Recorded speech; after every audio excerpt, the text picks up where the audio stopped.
이것이 복음이다. 보라, 세 번의 절기다. 출애굽기 23장 14절 말씀입니다. 너는 매년 세 번 내게 절기를 지킬지니라. 아멘. 우리 복음을 한번 설명하죠. 이사야 53장 5절 말씀입니다. 주님이 찔리신 것은 우리의 허물 때문이요 주님이 상하신 것은 우리의 죄악 때문이라. 주님이 징계를 받음으로 우리가 평화를 누리게 되었고 주님의 채찍에 맞음으로 우리가 나음을 얻게 되었습니다. 고린도후서 6장 2절 말씀, 보라 지금이라. 은혜 받는 것도 구원받는 것도 지금입니다. 감사하는 것도 지금입니다. 예수님은 성령으로 잉태하였습니다. 6월절 어린 양 예수님이 이 땅에 오셔서 우리를 구원하기 위해서 오셨는데 침례 받으실 때 우리의 모든 죄가 그에게 넘어가고, 그리고 광야에서 세 가지 시험 받으실 때 주님이 승리하셨습니다. 그리고 3년 반 동안 아버지를 충실하시다가 십자가 못 박혀 돌아가시면서 우리의 모든 사망까지도 끝내셨습니다. 예수님은 이름 자체가 구원자요, 회복자요, 치료자가 되십니다. 우리에게 성령으로 임마누엘 하신다라고 되어 있어요. 지금도 우리와 함께 하십니다. 여러분의 가정에도 또 우리 교회에도 주님이 함께 하시고, 여러분 개인에게도 주님이 함께 하십니다. 하나님은 영이시기 때문에 성령으로 함께 하시는 겁니다. 그걸 임마누엘이라고 하는 겁니다. 사도행전 4장 12절 말씀, 다른 이름으로는 우리에게 구원받을 만한 이름을 주신 적이 없다. 예수 이름만 구원자가 되신다. 갈라디아서 2장 20절 말씀, 내 믿음 말고 예수 그리스도의 믿음으로 살아야 된다. 그래야 변함이 없다. 베드로전서 1장 9절 말씀입니다. 믿음의 결론은 영혼의 구원을 받는 것이다. 그래서 우리의 삶에 영혼의 구원이 우리에게 있어야 된다. 누가복음 12장 20절 말씀, 어리석은 사람이 있는데 오늘 밤에 어떻게 될지 네가 알지 못하기 때문에 너희가 지혜롭게 행동해야 된다. 어리석은 사람들은 그거를 잘 모른다. 하루가 어떻게 될지를 모르지 않느냐.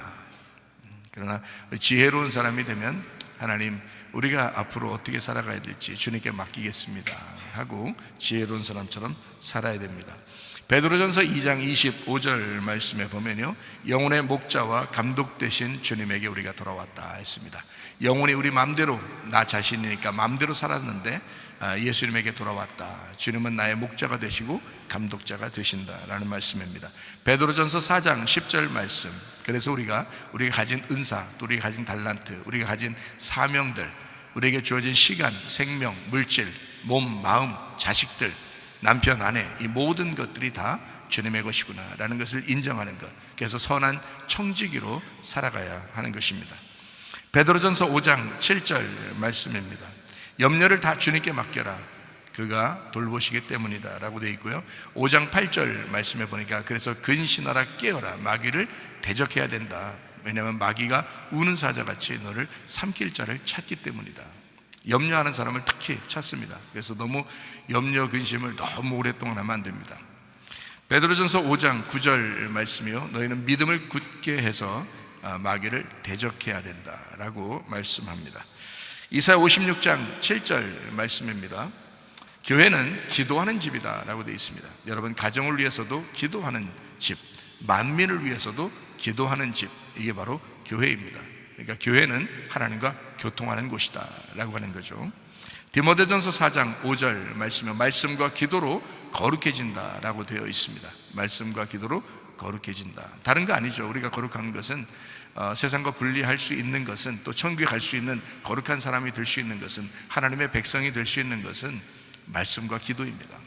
말씀과 기도로 하나님의 백성이 되고 거룩한 사람이 되면 찬양이 흘러나오게 돼 있죠.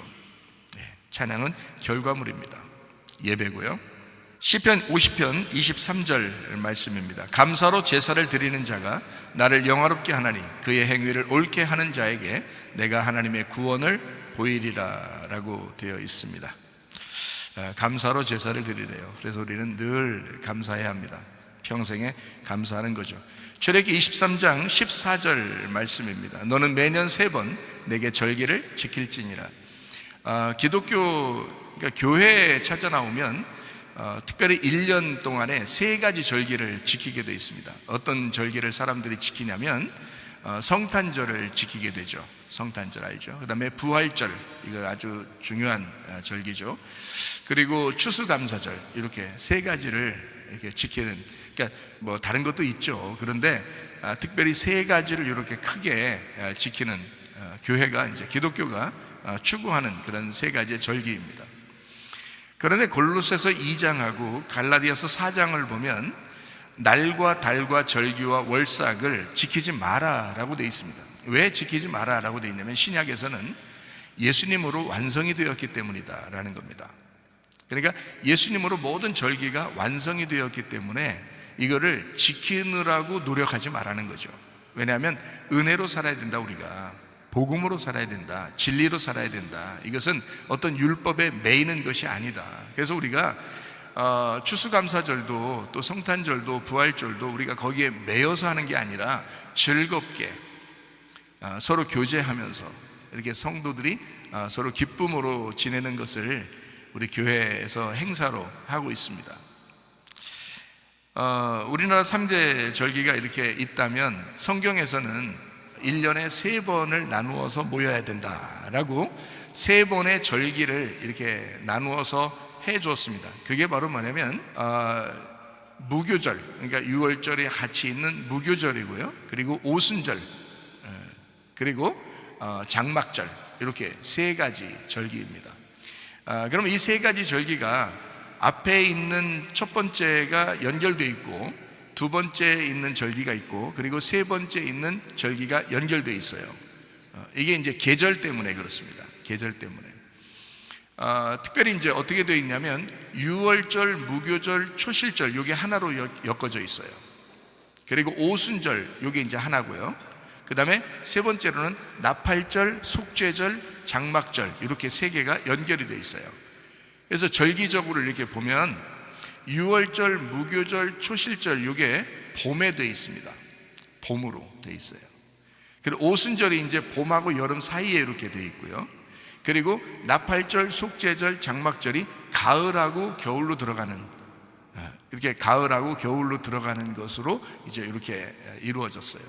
그러니까 성경의 절기는 계절적으로 말하면 두 개의 계절로 이루어졌어요. 하나는 뭐냐면 봄입니다. 또 하나는 가을이에요. 이렇게 2개의 절기로 이루어졌거든요. 제가 이제 성경을 이렇게 보면서 예수님의 그 탄생, 그리고 예수님의 그 부활, 이렇게 이제 생각해 보면 이 모든 7개의 절기가 사실 예수님의 죽으심, 그리고 예수님의 그 부활하심, 그러니까 예수님이 죽으시러 오셨다는 거하고 예수님이 이제 부활하셨다라고 하는 것에 이렇게 절기가 나누어서 요약이 되어 있거든요, 성경을 보면. 그래서 그게 어떻게 되어 있냐면요, 예수님의 탄생을 여러분이 이제 생각할 때 예수님의 탄생을 이제 겨울로 생각하는 사람들도 꽤 있어요. 왜냐하면 날짜적으로 이제 사람들은 12월 달로 이렇게 지키고 있는데, 그렇지 않고 사실은 예수님의 탄생이 가을에 있습니다. 가을에요. 그러니 예수님의 그 부활이라고 하는 게 봄에 있습니다. 그러니까 성경에는 이렇게 봄하고 가을이라고 하는 절기를 이렇게 계절적으로 봄하고 가을을 중심으로 절기를 이렇게 만들어 놨어요. 그러니까 6월절, 무교절, 초실절이 봄이고요, 봄하고 여름 그 사이에 그때 오순절이라는 게 초실절하고 연결되어 있거든요, 오순절이라는 게. 그래서 초실절로부터 연결되어 있어서 오순절이 되거든요, 50일 해가지고요. 그리고 이제 가을이 되면 나팔절, 속죄절, 장막절 이렇게 되어 있는데, 장막절이 이제 겨울에 들어가는 이제 비를 구하는, 비를 위하여 이제 비를 주십시오라고 하나님 앞에 간구하는 그런 이제 절기가 장막절이란 말이에요. 그래서 겨울로 들어가는 이제 그 장막절 이렇게 돼 있어요. 그러니까 봄하고 가을 이렇게 돼 있거든요. 그러면 이제 제가 여러분에게 설명할 때 이렇게 했죠. 자, 예수님의 그 오심, 예수님의 오심이 가을이었다. 그리고 예수님의 그 부활하심, 이게 어떻게 봄이었다라는 거예요. 그래서 성경에는 이렇게 돼 있어요. 이른 비와 늦은 비, 이렇게 돼 있어요. 이른 비와 늦은 비. 이게 이른 비와 늦은 비가 둘 다 소낙비 같은 겁니다. 그러니까 비가 굉장히 중요하죠. 성경적인 농사 시절에는 굉장히 비가 중요하거든요. 하나님이 비를 내려주셔야 농사를 짓고 그 한 해를 살아가게 되거든요. 그래서 이 비라고 하는 것을 성경에서는 말씀으로 비유를 많이 했습니다. 말씀으로. 그러니까 비는 하나님이 주셔야 하기 때문에 하나님이 위로부터 내려주시는 말씀이다, 이렇게 비교를 많이 했어요. 그래서 이른 비도 말씀이고 늦은 비도 말씀입니다. 그러니까 이게 뭐냐면 예수님의 그 오심과 예수님의 그 부활하심, 그 부활하심에는 뭐가 같이 곁들여 있어요? 죽으심이 같이 곁들여 있죠. 그러니까 죽으시고 3일 만에 부활했으니까. 그래서 예수님의 오심과 예수님의 그 죽으심과 부활, 예수님의 죽으심과 부활을 통해서 뭐가 왔나요? 우리에게, 사람들에게 뭐가 왔어요? 성령님이 오셨습니다. 그래서 성령님이 오시고 성령의 충만을 받은 걸 오순절날이라고 그렇게 말을 해요. 그러니까 오순절 성령 충만이 일어나면 교회가 생겨나거든요. 그래서 성령을 통해서 교회가 생겨나는 것이 열매입니다. 여기에요. 그러니까 바로 추수감사다라고 할 때는 추수를 감사한다, 우리의 열매를 감사로 추수한다 하는 것은 어디의 열매를 말하는 걸까요? 교회의 열매를 이야기하는 것입니다. 교회의 열매, 그러니까 성령의 교회의 열매를 말하는 거예요. 예수님의 그 죽으심과 부활은 이제 예수님이 오셔서 행하시는 거고, 그리고 성령의 열매는 성령님이 오셔야 열매가 맺혀지는 거거든요. 그 열매를 감사로 드리는 게 추수감사예요. 그러니까 이게 이제 봄과 가을로 절기가 이렇게 돼 있고 계절적으로도 그렇게 연결되어 있는데, 지금 우리는 어느 계절로 들어가는 거예요? 가을에서 겨울로 들어가는, 추수를 하고 겨울로 들어가는 그런 절기를 지금 우리가 맞이하고 있죠. 이게 이제 어떤 절기겠어요? 그러면 추수를 하려면 열매를 이렇게 풍성하게 맺어야 되잖아요. 풍성하게 열매를 맺어야 되는 게 언제 이렇게 풍성한 열매를 막 맺나요? 여름입니다.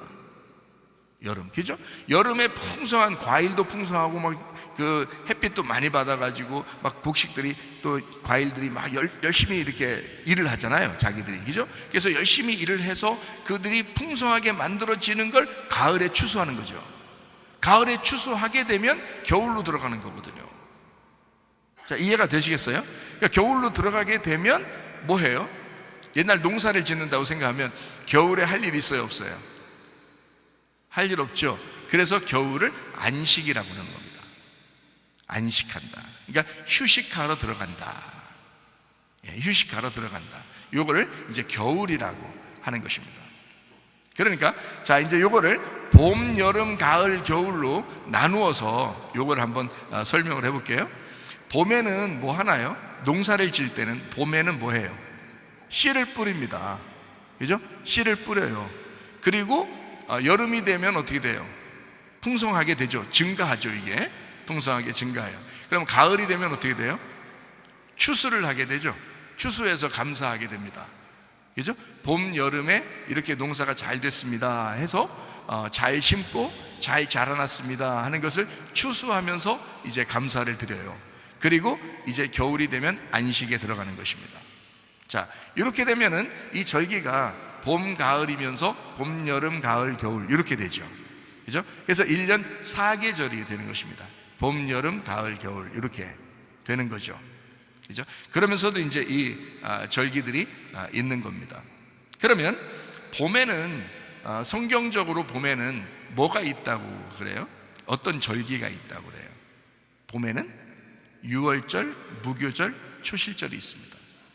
유월절, 무교절, 초실절 그러면 뭔가요? 유월절, 무교절, 초실절 그러면 유월절은 어린 양의 피를 들여서 사람들이 구원받는 걸 얘기하는 거거든요. 그럼 예수님의 그 죽으심을 의미해요.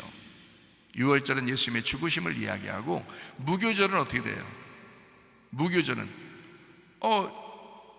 누룩이 하나도 안 섞인 빵을 먹는 날이거든요. 누룩이 하나도 안 섞였다는 말은 무균 상태가 되었다, 죄가 없다 이 말이에요. 죄가 없는 상태로 살아라 라는 게 무교절이거든요. 그러면은 유월절 어린 양의 피로 구원받은 사람이 뭘로 살아야 된다는 말이에요? 무균 상태로 살아야 된다는 거예요. 균이 없는 상태로 살아야 된다. 이거를 무교절이라고 그러는 거예요. 그러니까 누룩이 섞이지 않은 빵을 먹는, 다시 말하면 너희들 누룩이 섞인 세상이 섞인 다른 지식이 섞인 그런 유교병이 아니라 무교병, 진리의 말씀만 먹고 살아야 돼 라는 말이에요. 진리의 말씀만 먹고 살아야 돼. 진리의 말씀만 먹고 살으려면 어떤 사람이 돼야지 진리의 말씀만 먹고 살까요? 자기가 균이 있으면 진리의 말씀만 먹고 살지 못해요. 자기가 어떤 상태가 돼야 되는 거예요? 무균 상태가 돼야 된다는 거예요. 무균 상태는 어떤 상태를 말하냐면 유월절 어린 양의 피로, 이 어린 양의 피가 우리를 위해서 죽으시고 그 다음에 예수님이 죽으시면 어디로 들어가요? 어디로 들어가잖아요. 죽으시면 어디로 들어가잖아요. 예, 무덤에 들어갑니다. 무덤에 들어가면 무균 상태가 되는 거예요. 그러니까 죽으면 균이 사라지는 무균 상태가 되는 거예요. 딱 정지하는 거죠. 모든 게 정지된. 그래서 나의 모든 삶이 정지된 것을 무교절이다 이렇게 말하는 거예요.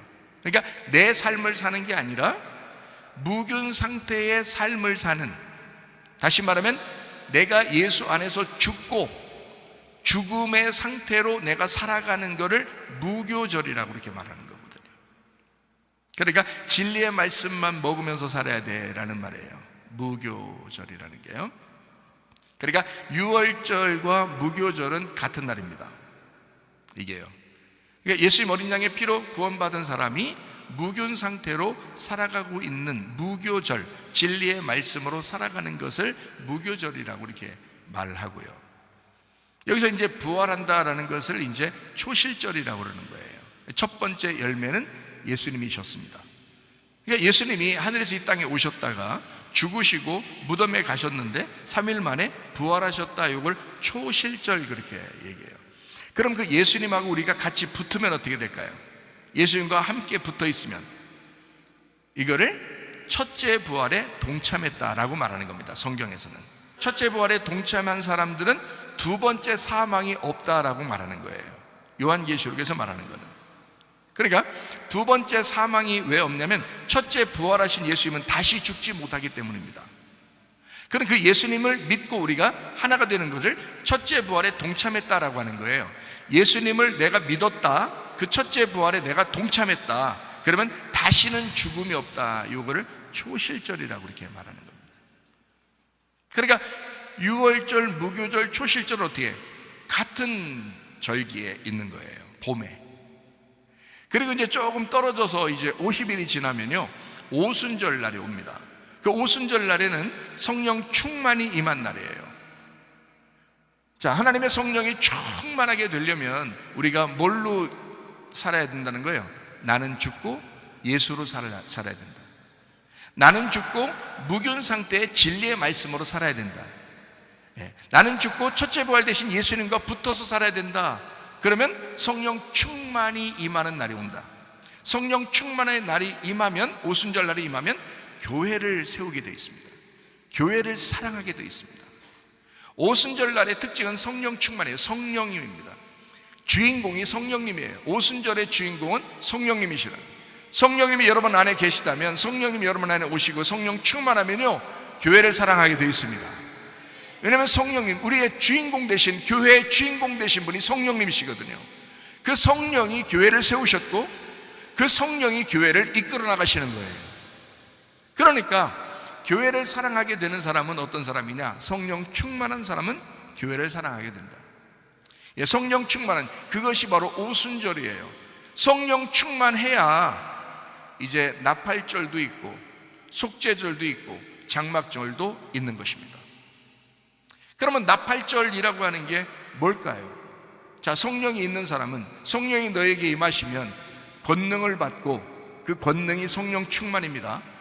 성령 충만하게 되면 예루살렘과 온 유대와 사마리아와 땅끝까지 이르러 내 증인된다. 자, 그 증인된다. 어떻게 증인이 돼요? 나팔 부는 겁니다. 나팔 불면 땅끝까지 증인이 되는 거죠. 성령 충만한 사람이 누가 가르쳐주지 않았는데도, 누가 시키지도 않는데도 막 전도하기 시작합니다. 말씀을 가르치기 시작합니다. 성령 충만하게 되면 그 성령이 그 사람을 가만 놔두질 않고 나팔을 불기 시작하는 거예요. 그게 나팔절입니다. 이게 가을에 일어나는, 자, 여름에 풍성하게 되면 성령 충만함으로, 오순절 성령 충만함으로 이게 풍성한 열매를 우리 속에 맺게 되면 나팔을 불기 시작하는 거예요. 그게 추수라고요. 추수를 위해서 나팔을 불기 시작하는 거예요. 가을에 나팔 불기 시작하면 사람들이 어떻게 돼요? 나팔절 다음에 무슨 절기인가요? 속죄절이라는 게 있습니다. 나팔절 다음에 속죄절, 나팔을 불게 돼서 복음을 선포하게 되면 그 사람들의 죄가 어떻게 되나요? 용서받죠. 주님 안에서 용서받는 속죄절이 온다고요. 그러면 죄가 용서되면 그 사람이 어디로 들어가요? 장막절, 교회 안으로 들어오게 됩니다. 이 땅에서의 장막은 교회고요, 하늘나라의 장막은 천국입니다. 그러니까 이 땅의 교회에 들어와서 뭘 누려요? 우리가 영혼의 안식을 누리는 것입니다. 예. 그럼 이제 여기서 교회 생활을 하다가 안식을 누리고 있다가 이제 주님의 나라에 가는 거거든요. 영원한 천국에 들어가는 거거든요. 자, 이 7개의 절기, 예수님에 의하여, 예수님에 대하여 말씀하시는 7개의 절기가 성경에 나와 있는 거죠. 그 중에 나팔절, 속죄절, 장막절이 가을 추수에 있습니다. 가을에서 겨울로 들어가는 곳에 있습니다. 이것을 기념하는 것이 추수감사예요. 여러분의 추수를 감사해야 됩니다. 뭘 추수해서 감사해야 될까요? 영혼의 열매입니다. 여러분 영혼이 자기 자신이 하나님께 대한, 자기 하나님에 대한 열매, 영혼의 열매가 있어야 된다 이 말이에요. 여러분 영혼의 열매를 오늘 들으시는 거죠. 여러분이 이제까지의 그 과정들을, 신앙생활하면서 우리가 교회 생활하는 이 과정들을 열매로 담아서 하나님 앞에 감사로 드리고 있잖아요. 어린아이로부터 노인에 이르기까지 다 감사로 하나님 앞에 자기의 열매를 드리는 거예요. 영혼의 감사입니다. 영혼의 추수 열매를 감사로 드리다가 주님 만나시기를 바랍니다. 시편 50편 23절 말씀입니다. 감사로 제사를 드리는 자가 나를 영화롭게 하나니 그의 행위를 옳게 하는 자에게 내가 하나님의 구원을 보이리라 라고 되어 있습니다. 여러분 살아있는 게 감사입니다. 여러분이 얼마나 노력해서 감사가 아니라 여러분이 오늘 살아있음에 감사입니다. 살아있는 것이 오늘 감사예요. 감사가 없는 자는 마귀밖에 없습니다. 그러므로 감사할 수 있는 건 살아있는 성도들, 살아있는 자가 감사하는 거예요. 마귀는 감사하라고 해도 감사를 못해요. 야, 감사 한번 해봐. 입으로 여러분이 마귀한테 시켜보세요. 야, 감사 한번 해. 감사 이렇게 한번 해봐. 그 얘기해봐. 마귀 못합니다. 절대 못합니다. 사랑해 이 말 한번 해보라 그래봐요. 야, 마귀 보고 야 사랑해 한번 해봐. 못해요. 절대 못합니다. 마귀는 사랑할 수가 없어요. 감사할 수가 없어요. 그리스도인들, 바로 교회 안에 있는 주님의 안식 안에 들어간 사람들, 영혼의 추수의 열매를 가진 주님의 안식에 있는 교회 안에 있는 사람들은 감사하죠. 사랑하죠. 감사합니다. 사랑합니다. 저절로 나오죠. 왜냐하면 살아있기 때문에. 그리스도인이니까.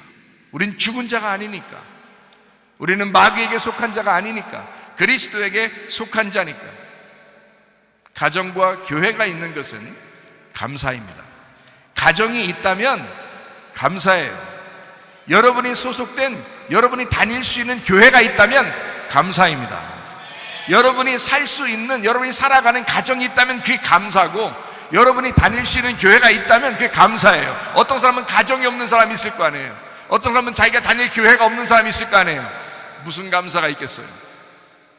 가정이 있는 것이 감사예요. 교회가 있는 것도 감사입니다. 감사할 수밖에 없는 거예요. 우리는 오늘 그 감사의 열매를 하나님 앞에 올려드리는 거예요. 시편 50편 23절에 말씀해 보니까 감사로 제사, 찬양의 제사입니다. 감사로 찬양의 제사를 드리는 자가 라고 되어 있습니다.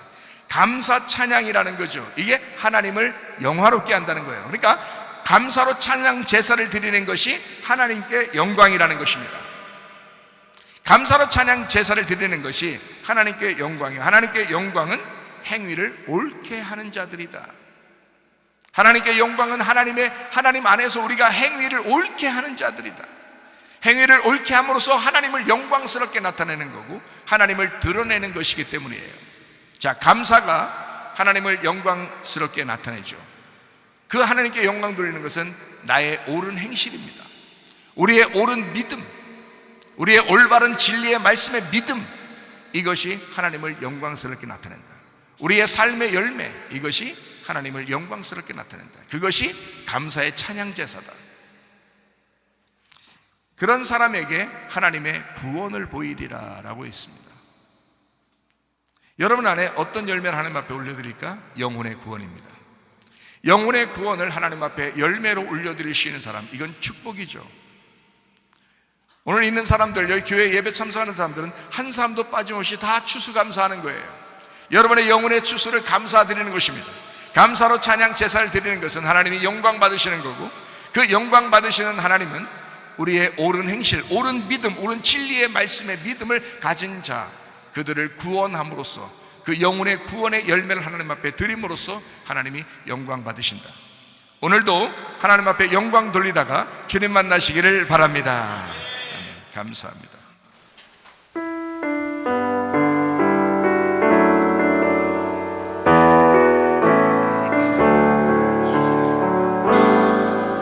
내 숨을 쉬는 것 감사, 나를 구원하신 것 감사, 뜻대로 안 돼도 주가 인도하신 것 모든 것 감사, 내게 주신 모든 것 감사, 때론 가져가심도 감사, 내게 고난 주셔서 주 뜻 알게 하신 것 모든 것 감사, 주님 감사해요, 주님 감사해요, 내가 여기까지 온 것도 은혜입니다.